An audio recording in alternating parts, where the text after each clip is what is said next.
Assalamualaikum warahmatullahi wabarakatuh. Perkenalkan, saya Neng Rini, mahasiswa dari Fakultas Ilmu Pendidikan dan Humaniora, Program Studi Hukum kelas HK21C2 Universitas Pelita Bangsa dengan nomor induk 442110090.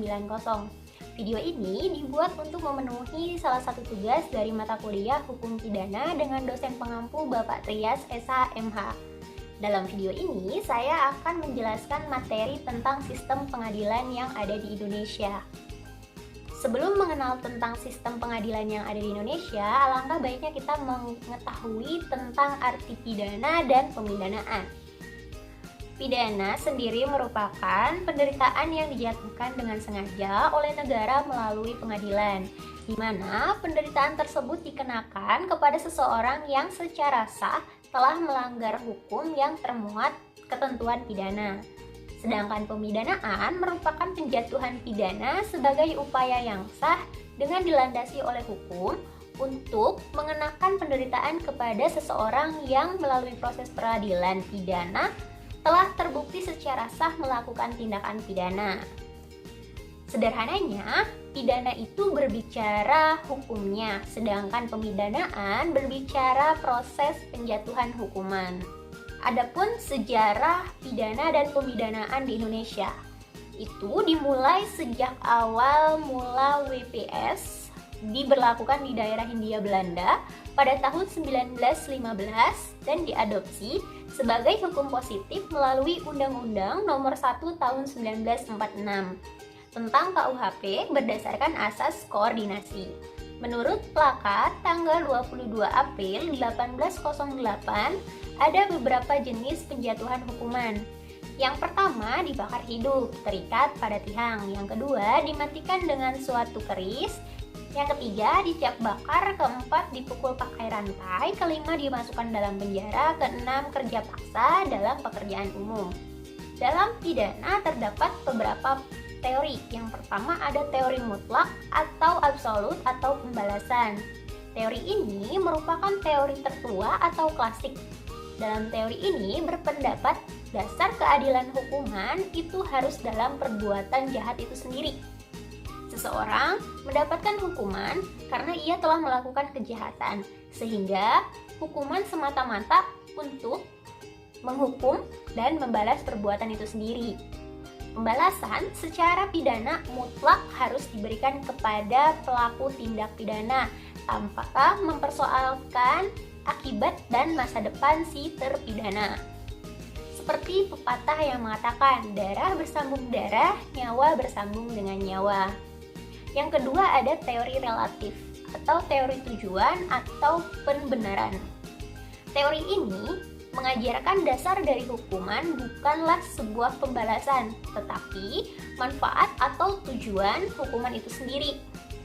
Beberapa doktrin yang menganut teori ini juga mengajarkan tujuan dari diadakannya hukuman itu untuk mencegah kejahatan. Yang ketiga ada teori gabungan. Teori gabungan terdiri dari teori gabungan absolut dan teori relatif. Menurut teori ini, dasar hukuman terletak pada kejahatan itu sendiri, yaitu pembalasan atau siksaan. Di samping itu, diakui dasar-dasar tujuan dan daripada hukuman. Teori ini dianggap teori yang memperbaiki kelemahan pada dua teori sebelumnya. Yang keempat adalah teori keadilan restoratif atau restoratif justice, merupakan ajaran yang merespon tindakan yang menyimpang dengan pendekatan pemulihan atas kerugian yang dialami korban dan atau masyarakat.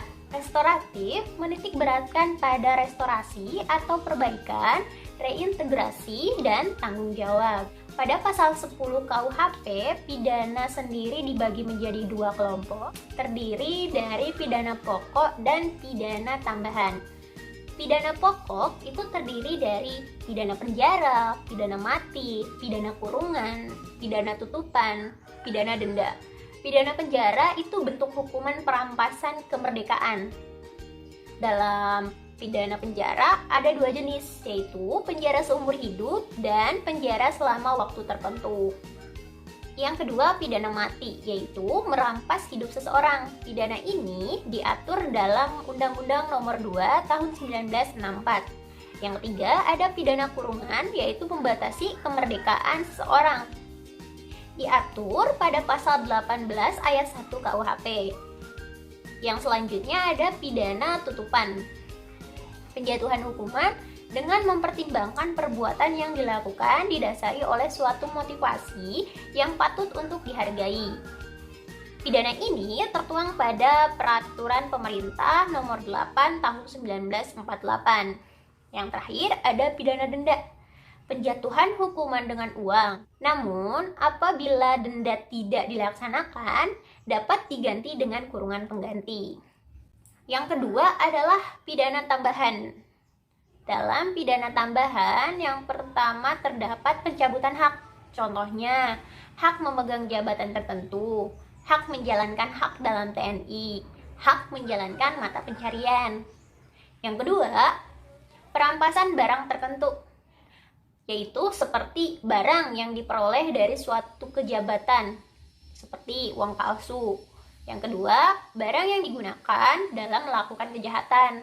Yang ketiga, pengumuman putusan hakim, yaitu suatu publikasi ekstra dari suatu putusan pemidanaan dari pengadilan sebagai upaya preventif atau pencegahan.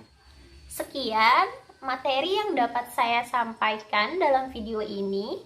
Terima kasih. Wassalamualaikum warahmatullahi wabarakatuh.